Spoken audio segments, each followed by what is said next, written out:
ஹalleluya! நம் ஆண்டவராகிய இயேசுவின் நாமத்தில் உங்களுக்கு வாழ்த்துக்களை தெரிவித்து உங்களை விழிப்பூட்டவும் ஆண்டவருடைய வசனத்தை கேளுங்கள் என்று அழைக்கவும் வரவேற்கவும் இன்னொரு முறை உங்களிடம் வந்திருக்கிறேன். தேவனுடைய வசனத்தை பிடித்து கொண்டு உங்களிடத்துல நான் வந்திருக்கிறேன். வாங்க அவருடைய வசனத்தை தியானிப்போம். பரிசுத்தரே, உமக்கு நன்றி ஆண்டவரே. எங்களோடு பேச வேண்டும் என்று கிறிஸ்துவின் நாமத்தில் ஜெபிக்கிறோம் நல்ல பிதாவே, ஆமென். விழித்துக் கொண்டீங்களா இல்லையா? இன்னும் எப்பவோ எழுந்திருப்பீங்கல்ல. இப்ப 7 மணி ஆயிடுச்சு. இந்நேரத்துக்கு நீங்க தேவனுடைய சமூகத்தில் தனிப்பட்ட விதத்துல நீங்க ஜெபிக்கணும். இந்த சுருக்கமான தியானம் போதும்னு நினைக்காதீங்க. இந்த கேட்ட வார்த்தையினுடைய அர்த்தத்தை மனசுல வச்சுட்டு நாளெல்லாம் நீங்க தியானிக்கணும். நீங்க தனிப்பட்ட முறையில ஆண்டவரை துதிக்கணும். பாருங்க, ஆண்டவரை துதிப்பது என்பது தனிப்பட்ட முறையில ஒவ்வொருவரும் செய்ய வேண்டியது. எல்லாரும் ஒன்னா சேர்ந்து ஆண்டவரை துதிப்போம், ஹல்லேலூயா என்போம், அது வேற விஷயங்க. ஆனா நீங்க ஒவ்வொரு நாளும் ஆண்டவரை துதிக்கணும். ஏன்னு கேக்குறீங்களா? லட்சக்கணக்கான காரணங்கள் இருக்கு. நீங்க உணர்ந்து கொண்டா எத்தனையோ விஷயங்களில் நாம தேவனுடைய நன்மைகளை அனுபவிக்கிறோம். நீங்க துதிக்க ஆரம்பிச்சா உங்களுக்கு புரியும் தேவன் எவ்வளவு செய்தார்னு சொல்லி. எத்தனை விஷயங்கள்ல நம்ம தேவனை துதிக்கணும், எவ்வளவு செய்திருக்கிறார் நமக்கு. ஆண்டவரை எவ்வளவாய் நம்ம துதிச்சா அவ்வளவா நம்ம ஆசீர்வதிக்கப்படுவோம். ஆண்டவர் நமக்குள்ள இருக்கக்கூடிய குறைவுகளை நிரப்புவதற்காக வந்தாருங்க. தப்பு கண்டுபிடிக்க வந்தவர் கிடையாதுங்க ஆண்டவர். உலகத்துல இருக்கிற மனுஷங்களை பாருங்க, நம்ம தப்பெல்லாம் கண்டுபிடிச்சு எப்பா எப்படி தேடுறாங்க இந்த நாட்கள்ல. மற்றவங்களுடைய தவறுகளை கண்டுபிடிக்க எப்பா என்ன சர்ச்சிங்னா, எவ்வளவு ஆராய்ச்சி செய்யறாங்கன்னா, அந்த யூடியூப்ல சொல்றவங்களுடைய வார்த்தையெல்லாம் எல்லாம் தேடி தேடி தேடி எங்கேயாவது ஏதாவது ஒரு விஷயம் கிடைக்குமான்னு அதை பிடிச்சிட்டு தொங்கிட்டு இருப்பாங்க. என்னங்க, ஒரு நபர் மற்ற எதிரில் இருக்கிற நபருடைய தவறை கண்டுபிடிப்பதற்கு எவ்வளவாக அப்சர்வ் பண்ணி எப்போ ஒரு விஷயம் கிடைக்கும்னு அதை பிடித்து கொண்டு அவமானப்படுத்துவது, நிந்திப்பது, தூஷிப்பது, பிரபலப்படுத்துவது. பாருங்க, தவறுல ஆனந்தப்பட என்ன இருக்குங்க? தவறுகளை மூடுவதற்கு வந்தாரு நம் ஆண்டவர். தவறை திருத்துவதற்கு வந்தாரு நம் தேவன். தவறை கழுவுவதற்கு வந்தாரு நம் ஆண்டவர். தவறுகள் இல்லாம நம்மை பரிபூரணராக்குவதற்கு இயேசு கிறிஸ்து தன்னுடைய ரத்தத்தை சிந்தினாருங்க. நீங்க எப்பயாவது அப்சர்வ் பண்ணீங்களா உங்க வாழ்க்கையில எத்தனை தவறுகள் இருக்குன்னு? பாவங்கள்னா அது பெரிய வார்த்தை இல்ல, அதனால தப்பு தவறு என்று சொல்லுகிறேன். கட்டளையை மீறுவது என்பது பாவம். சகல அநீதியும் பாவம். தேவனுடைய மனதை உடைய நபர் தன் மனசாட்சியும் காத்துக்கொள்வார். அதனால பொறாமை, பகை, கடினமான வார்த்தைங்க, அருவருப்பான நடத்தை, கோபம், விரோதம், பகை, மற்றவர்களை அவங்களை அவமானப்படுத்துகிற விஷயங்கள், மற்றவர்களை நிந்திக்கிற விஷயங்கள், மற்றவர்களுக்கு கொடுமை செய்கிற விஷயங்கள் எல்லாம் கூட நாம தேவனுக்கு விரோதமா செய்கிறோம் என்பதை கவனிக்கணும். மனிதன் செய்கிற சகல பாவமும் தேவனுக்கு விரோதமாக செய்கிறோம். நான் தேவனை ஒன்னும் சொல்லலையே, எங்க அம்மாவை தானே திட்டினேன். நான் தேவனை ஒன்னும் சொல்லலையே, என் பிரதரை தானே நான் தூஷிச்சேன். நான் தேவனை எதுவும் சொல்லலையே, என் மனைவியை தானே நல்லா அடித்தேன் என்பது போல சிலர் நினைத்துக் கொள்ளுகிறாங்க. பாருங்க, தேவனுடைய வசனத்துக்கு விரோதமாய் நீங்கள் செய்கிற ஒவ்வொன்றும் தேவனுக்கு விரோதமா செய்வதுதான். அதனாலதான் அந்த கெட்ட குமாரன் திரும்பி வந்தபோது தகப்பனிடத்தில் என்ன சொன்னார் தெரியுமா? தகப்பனே, உமக்கு விரோதமாகவும் பரலோகத்துக்கு விரோதமாகவும் நான் பாவம் செய்தேன். தகப்பனுக்கு விரோதமா செய்தேன், பரமபிதாவுக்கு பரலோகத்துக்கு விரோதமாகவும் நான் பாவம் செய்தேன். நாம மற்றவங்க விஷயத்துல தவறு செய்யும் போது அவங்களுக்கு விரோதமாகவும் செய்கிறோம், தேவனுக்கு முன்பும் செய்கிறோம். அதனால தேவனுக்கு முன்பு, மனுஷருக்கு முன்பாகவும் நம்ம இருதயத்தை சரி செய்து கொள்ளணும். கோணலானவைகளை சரி செய்யணும். கோணல்லாம் என்னங்க, நேரா நடக்க சொன்னார் ஆண்டவர். நம்ம நடத்தை உத்தமமா இருக்கணும். நம்ம நடத்தை நேராக இருக்கணும். இப்படி அப்படி அப்படி இப்படின்னு சொல்லி கோணலாக போய்கொண்டிருந்தா அது பரிபூரணம் இல்லைங்க. நீங்க பாம்பு பார்த்திருக்கிறீங்களா? பாம்பு அது தரையிலே நகர்ந்து போகும்போது அது நம்மை போல ஸ்ட்ரெயிட்டா போகுமா? சரி, ஆமையை போல பொறுமையா அல்லது குதிரையை போல வேகமா போகுமா? அதனுடைய ஷேப் எப்படி இருக்கும்னு பாருங்க. அது இப்படி இப்படி அப்படி இப்படின்னு போயிட்டு இருக்கோம், கோணல் மாணலா போயிட்டு இருக்கோம் பாருங்க. எங்க போகுமோ தெரியாது, எப்படி போகுமோ தெரியாது. சிலர் வாழ்க்கையில இப்படிதான் இருக்கிறாங்க. ஒரு ஸ்டெபிலிட்டி இல்ல, நிலையா இருக்க மாட்டாங்க. கொஞ்ச நேரம் ஒன்னு சொல்லுவாங்க, அப்புறம் இன்னொன்னு சொல்லுவாங்க. வாங்க வாங்க, போறேன்னு வாங்க, போக மாட்டேன்னு வாங்க, செய்வேன்பாங்க, செய்ய மாட்டேன்பாங்க. வாக்கு கொடுப்பாங்க, நிறைவேற்ற மாட்டாங்க. அப்படிப்பட்ட நிலையில இருந்தா நம்மை பிசாசு நிலை இல்லாதவங்களாக செய்திருக்கிறான்னு அர்த்தம்.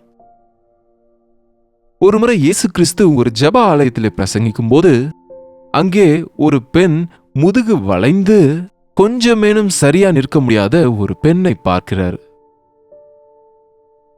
அநேகர் இருப்பாங்க ஜெப ஆலயத்துல, ஆனா இவங்க வித்தியாசமா இருக்கிறாங்க. அவங்க முதுகு இப்படி வளைந்து ஒரு கூன் போல நிற்க முடியாம இருக்கிறாங்க.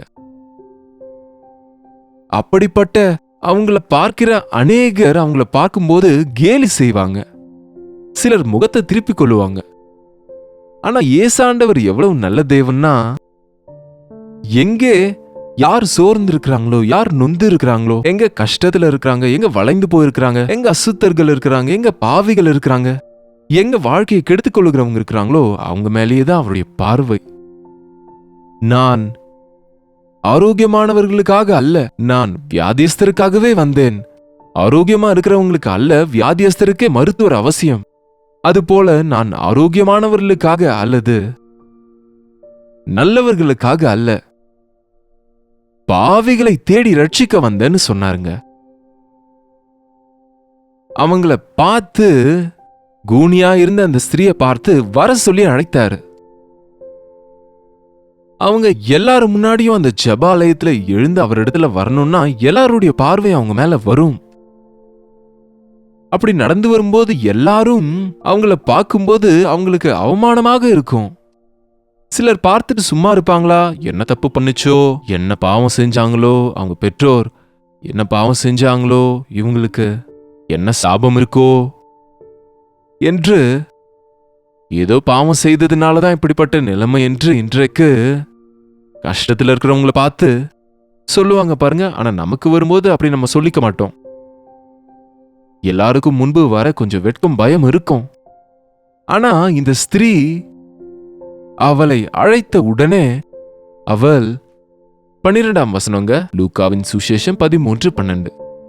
இயேசு அவளை கண்டு தம்மிடத்தில் அழைத்து, ஸ்திரீயே.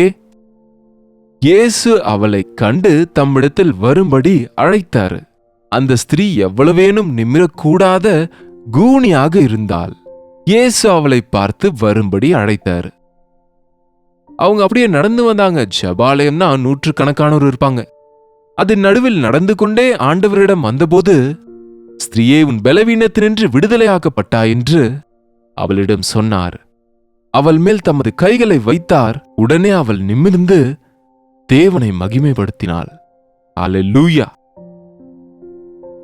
இன்றைக்கும் கூட இயேசாண்டவர் இன்ஸ்டன்டாக உன் ஜெபத்தை கேட்கக்கூடியவர், உன் கோணல் அனைத்து நின்றும் உனக்கு விடுதலை கொடுக்கக்கூடியவர், உன்னை நேராக நிற்க வைப்பாரு, உன்னை மன்னிக்க கூடியவரா இருக்கிறாரு, உன்னை சுத்தமாக்க வல்லவராக இருக்கிறாரு. நீ வந்தா அவருடைய சமூகத்துக்கு, அவருடைய அழைப்புக்கு கீழ்ப்படிஞ்சு, மனுஷர் என்ன நினைச்சா என்ன, என் ஆண்டவர் என்ன அழைக்கிறார்னு அவள் எல்லாருக்கும் முன்பு எழுந்து அவரிடத்தில் வந்தபோது அவர் கைகளை வைத்தாருன்னா கிட்ட வந்துட்டாங்க.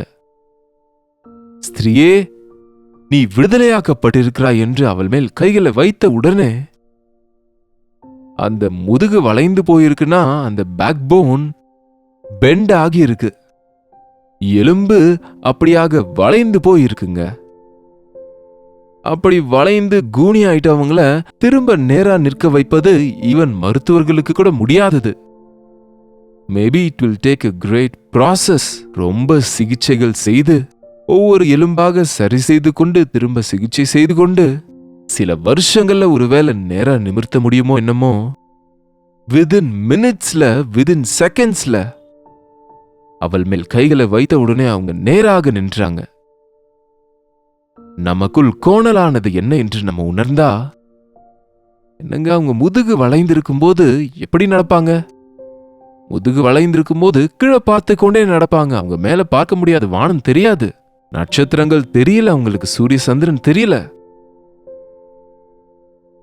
கீழே பார்த்து கொண்டு போறாங்க. அநேகர் இன்றைக்கு உங்களுக்கு உடம்பு நல்லாதான் இருக்கு, உங்க முதுகெலும்பு நேரா தான் இருக்கு, ஆனா உங்க முதுகு வளையலங்க, நீங்க நேரா தான் பார்க்கறீங்க எல்லாவற்றையும். ஆனா பூமிக்குரியவைகள் மேலேயே உங்க மனசு இருக்குங்க. நீங்கள் கிறிஸ்துவுடனே கூட எழுப்பப்பட்டிருந்தால் மேலானவைகளையே அன்றி பூமிக்குரியவைகளை நாடாதீங்கன்னு ஆண்டவர் சொல்லியிருக்கிறார்ல. ஆவிக்குரிய கோணல் இருக்குங்க இன்றைக்கு மனுஷங்களுக்குள்ள பார்த்தா. தேவனை தேட மாட்டாங்களே, என்னை தேடுங்கன்னு ஆண்டவர் சொல்றாரு.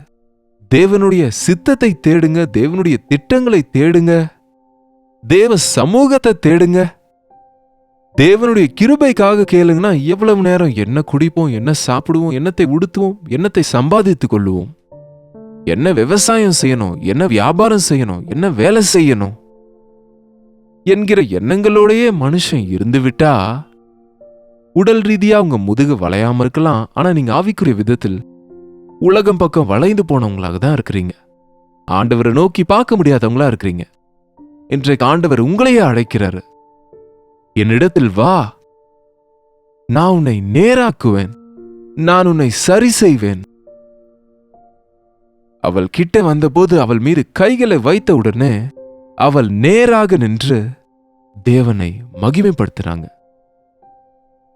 நேரான வாழ்க்கையை கொடுக்க ஆண்டவர் ஆசையோட இருக்கிறாருங்க. உங்க வாழ்க்கை நேரா இருக்கா? நல்ல குடும்பம் இருக்கா? நல்ல பிள்ளைங்க இருக்கிறாங்களா? நல்ல ஒரு சம்பாத்தியம் இருக்கா? பார்க்கவே அழகான குடும்பமா? உங்களை சுற்றி இருக்கிறவங்க நீங்க இயேசுவை நம்பினவங்களா உங்களை விசேஷமா பார்க்க முடியுதா? குடும்பத்துல பிரச்சனைகள், குடும்பத்துல கூச்சல்கள், குடும்பத்துல சண்டைகள், எல்லாம் வேதனைகள், நஷ்டங்கள், துக்கங்கள், கடன்கள், பிரச்சனைகள் இருந்தா நல்லா இருக்குன்னு அர்த்தமா? ஆண்டவர் அழைக்கிறாரு, நான் சரி செய்வேன். உன்னுடைய பொருளாதார நெருக்கடியை நான் சரி செய்வேன். உன் குடும்பத்தில் இருக்கிற உன்னுடைய பிள்ளைகளை நான் சரி செய்வேன். உன் வாழ்க்கை முறையை நான் சரி செய்வேன். என் காயப்பட்ட கையினாலே உங்களை தொடுவேன் என்று இன்றைக்கு உங்களை வரவேற்கிறாருங்க. ஆமாப்பா, நான் வளைந்து போயிட்டேன், குடியின் பக்கம் வளைந்துட்டேன் ஐயா. காலையில எழுந்ததுமே மனசு அங்கதான் இழுக்குது. பணத்தின் பக்கம் வளைந்துட்டேன் ஐயா. காலையில எழுந்தா பணத்தை குறித்தே யோசனை. நான் வளைந்து போயிட்டேன் ஆண்டவரே. காலையில எழுந்தா தவறான சம்பந்தங்களை வைத்துக்கொண்டு தவறான ஒரு மோகத்துல இருக்கிற ஆண்டவரே. உலகத்தின் பக்கமே வளைந்து விட்ட ஆண்டவரை முன்னோக்கி பார்க்க முடியல, என்ன சரி செய்யுங்கன்னு கேட்டா இப்போதே ஆண்டவர் தன்னுடைய கரத்தை வைத்து உங்களை சரி செய்ய ஆயத்தமா இருக்கிறாரு. செபிப்போமா? பரிசுத்தரே, அன்புள்ள தகப்பனே, ஒரு முறை உடைய பிள்ளைகளை பாருங்கப்பா.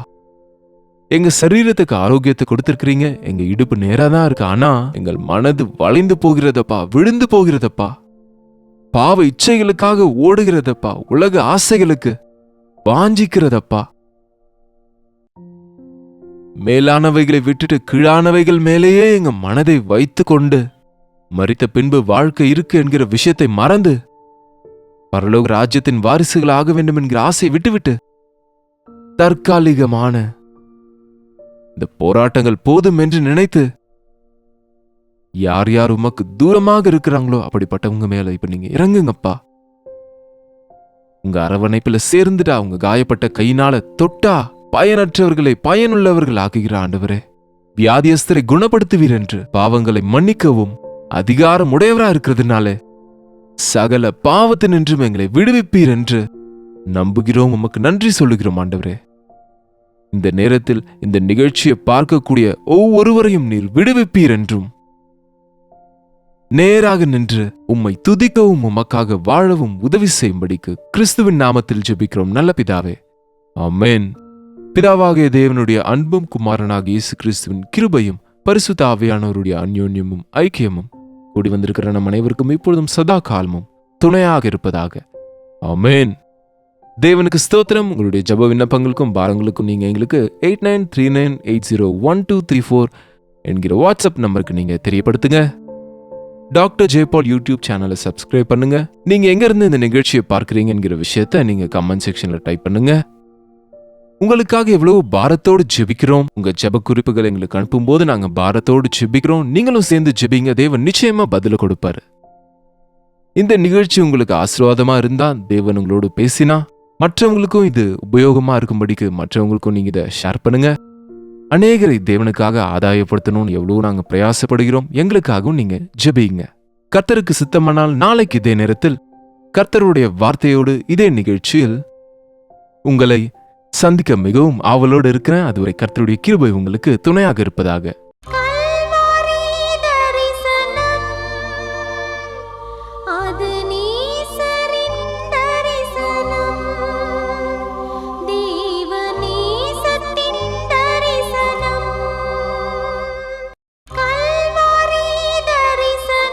ஒவ்வொரு நாளும் வசனம் தியானிப்பேன். ஒவ்வொரு காலையிலும் உம்மை சந்திப்பேன். ஒவ்வொரு நாளும் வசனம் தியானிப்பேன். ஒவ்வொரு காலையிலும் உம்மை சந்திப்பேன்.